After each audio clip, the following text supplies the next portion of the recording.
It's the Brad and John Show. It is the Brad and John Show. Today's date is the 16th of October. This is the Charlie block, which means we start right around 7:40 or so. We're not doing too bad at 7:44. John, I think I've told you once or twice that I put myself through college as a police dispatcher. And one of the interesting things about that is I still get some of the reports. I'm not listening to scanners anymore, but I still get some of this, the emails and some of the text messages for various things going on with the various police departments. You knew that, right? Oh, yeah, sure. What was this creative one, Brad? Not creative. There's a missing persons report that's been issued by the St. Louis City Police. The missing person. Oh, gee, Brad. Where's this one going? Rene Knott. Rene Knott has been declared missing person. You know who? Yeah, what happened with Rene? I guess, was it just a typical corporate dismissal, or do we know any more about it? If you don't know what we're talking about, Rene Knott, who is a longtime TV, started out, it's interesting, he started out as the sports director, and I guess he got burnt out in sports, which is sort of interesting. A lot of guys do that. Same thing with Mike Bush. He used to be the sports dude, and then he got burnt out in sports and just became a general reporter or anchor, talking head, whatever you want to call it. Same thing with Rene Knott. Came to St. Louis from, I believe, I don't know call letters, but he was one of the, and Zip Razeppa, too. He got burned out, and then he eventually went on and did other stuff. Right. So yesterday, apparently, Rene is someone's quote-unquote filling in for Rene, but they're filling in on a permanent basis because he's been dismissed and nobody's talking. The TV station has no official announcement, and people who have tried to contact Rene Knott have not been able to get in touch with him. And just like Anthony Slaughter, who was also dismissed from the station, can I give you my read on this whole situation? Yeah, what do you think happened? Well, this comes down to dollars and cents, and I would believe this is probably the same thing. And to make matters more complicated, Tegna, which owns Channel 5, which is a division of Gannett, they're in the process of being sold. So I think this could very well be, and I've been through this unfortunate situation where the new company, who's not officially controlling the company that they're purchasing, in other words, the deal's not done, they're working out the deal.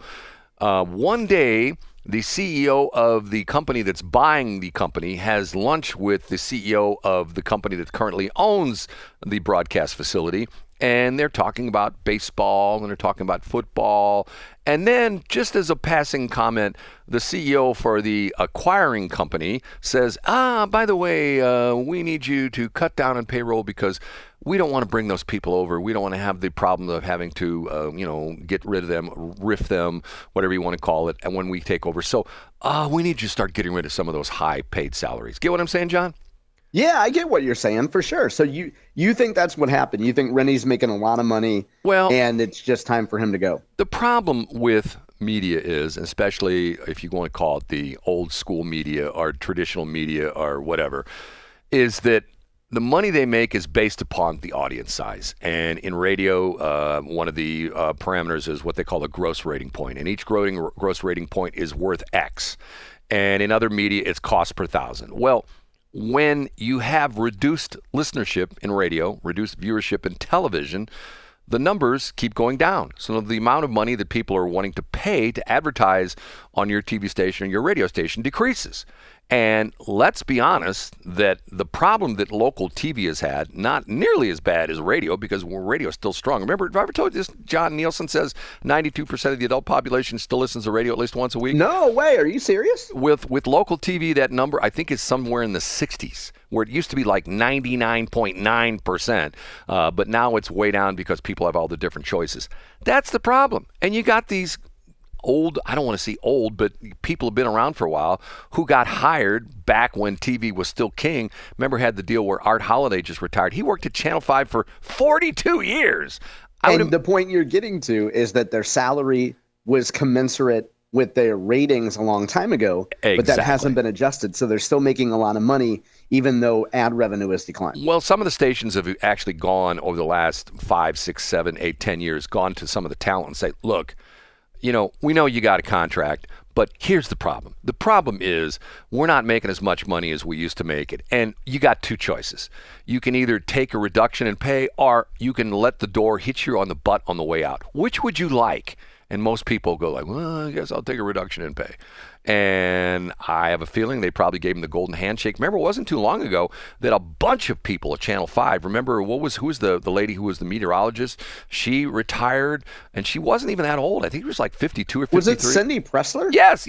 She was given the golden handshake. Okay, yeah, she was pretty. And there were quite a few others at the time who were given, the golden handshake on the way out the door. And to me, it's sort of sad. And what's interesting is Mark Reardon said it best yesterday.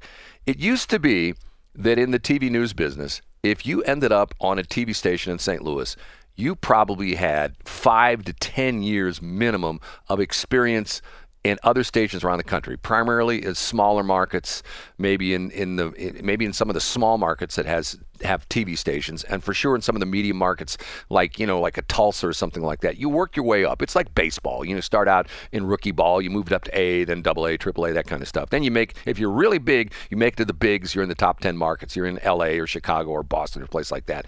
His point was, you're now seeing people on Channel 5 and Channel 4, not necessarily Channel 2, who are like 6 months out of J school at Mizzou. You know what I'm saying, John? They're like... Yeah, it's a starter position. Right. And then you start in St. Louis, and then maybe if you're local and you want to stay here, you stay here. But it certainly isn't a market that you have to work to get to. Right. And because of the fact that at this point in time, they're going like, do we want a seasoned pro that has 10 or 15 years under their belt or under their skirt or whatever you would call it if it was a woman? How do you put that? If it's a guy, you say under their belt. If it's a woman, what do you say? Under their panties or something like that? Is that what you'd say? Whoa, Brad. I don't think most women wear those anymore. Okay. So I think it's sad because what happened is you used to have people, and look at all the people. Look at the situation with Elliot Davis. I mean, Elliot Davis, people know the guy. Look at Karen Foss. I mean, remember that important announcement that was made by Don Marsh when he said, "Boy, gee, you look great." Remember? Yeah, I know.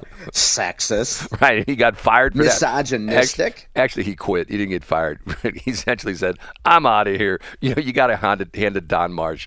At that point in time, you're going like, okay, this is just a little bit too much.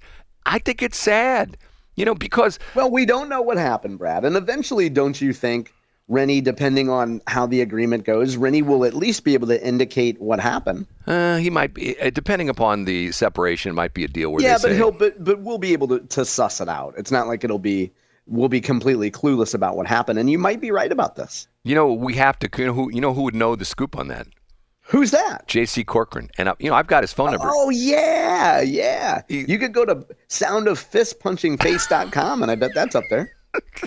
You want me to? Brad, have you started any online beefs with anyone yet? No. Why would you say that? Why would you say I start online beefs with anyone? I thought maybe Greta Thunberg would be upset that you spelled both her first and last name wrong on your AI-generated image. That's not AI generated. That's a guy I know, John. Oh, yeah. That is like a younger version of Brad Hildebrand, maybe from the early 80s. How do you know that's not me? But well, how do you know that's not me? What has been your latest? Excuse me. What's been your latest AI advancement? Like, I know that you're still looking into videos. Are you doing anything else in that space now? Oh, my God. I have so much fun with AI.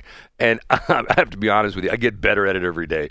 And some of the stuff I do is scary good. I mean, it's to the point where I'm going like, this is, to the point where I show it to people who I'm like, people that I know that they don't know where I'm coming from. And I go, hey, look at this video. Tell me what you think. There's a lot of stuff I haven't even posted yet. And they'll go, yeah, okay, that's good. I go, is it real? Oh, yeah, that's real. No, it's AI. And I said, play it again. I play it again. They'll go, no, that's a real person. No, it's AI. It's just crazy stuff. And the pictures and things like that. Now, the one interesting thing, have you seen the latest Brad and John pictures? No, I haven't. You haven't seen the latest? Where would I see them? Well, they're on I think one of them's up on my Twitter page or my X page, but you don't look at that anymore because you banned me or something like that. But No, I followed you again. I think there's a lot of people that I follow on Twitter. I had this conversation with someone last night.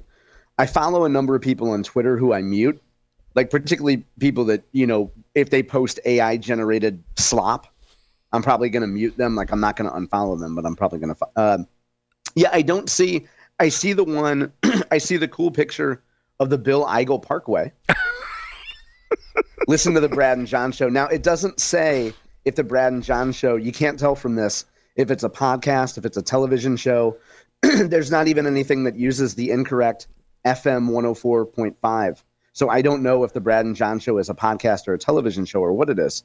But yeah, I do see that, but I don't see the X ones. It's the protesters who are protesting the Brad and John show. Oh, nice. I'm going there right now, Brad. I don't know. I don't know if I put any of them up, but once again, what's so funny about it is I was playing with this yesterday, and I'm doing the various iterations of it. And so I decided to do the John version. So I have these things, and it's amazing because it's all about the prompts. It's all about the prompts, and depending upon which model you're using, some of them you have to be very specific. Some of you can be somewhat nebulous. Okay, so I'm putting all this very specific thing about this protester is in his 40s. This protester, blah blah blah. So just for grins, I'm thinking to myself, okay, I'm going to do one with a woman who's holding up a band Brad and John show sign, and she's in a bikini. So I'm thinking to myself, there's no way it's going to generate it like this. Sure enough, the picture comes up with all these dudes and dudettes in their regular clothes, and there's a lady holding up a sign, and she's in a bikini. The only problem is, this is the interesting part about AI, is that sometimes it just doesn't quite get it right. And that's never happened to me before, John. I've never put up a thumbnail that had a mistake. Never. So yeah, the picture that you have up now with the arch in the background, there's no bikini, but there are signs, misspelled signs. Right. But from the Brad and John show. Yeah, the Brad and John show. But look at that. Okay. Put the misspelled signs away. Aren't those real people, John? Oh yeah. It looks incredible. And in this version, everybody actually has 5 fingers, like it's not the 7-toe type AI generation mistakes. I mean, and each one of those people is literally generated by the computer, and they all have, there's a, if you look at the one you're looking at right now, there's old people, there's young people, there's women, there's men, and they all look absolutely positively like you could meet them on the street, don't you think? Yeah, they don't look beautiful. They look like the kind of person you would see at a protest. Right. And actually what those were, because they don't look beautiful, they were actually listeners of the Tracy station that we actually got. They were protesting us because Tracy was protesting us. That's what the whole thing was. She called up all our listeners. Matter of fact, I don't know if you know this or not, but this Friday night, all your guys, was Ryan Hyde. Is that the guy's name? Is that his name? Ryan Hyde? Yeah. Where are they going to be, Brad? What's this story? They're going to have a big event out someplace out in the Westplex, and it's going to be a thing where they're going to picket our studios, and she's looking to get 300 or 400 people to come picket the Brad and John show. Because you know what, John? Why is that, Brad? We're rhinos. At least she calls me a rhino. More importantly, you're an American, though. You're not a Republican in name only, because you're an American. You're above everyone else. I'm sorry. There's something I want to say, but man, I'll get myself in trouble if I say it. But Does it have to do with someone who's built like a rhino? No. No. Oh, okay. I thought that's the direction you were going there, Brad. It's just, there's some things, yesterday, I have to admit, John, I had a good day yesterday where I didn't listen to NPR.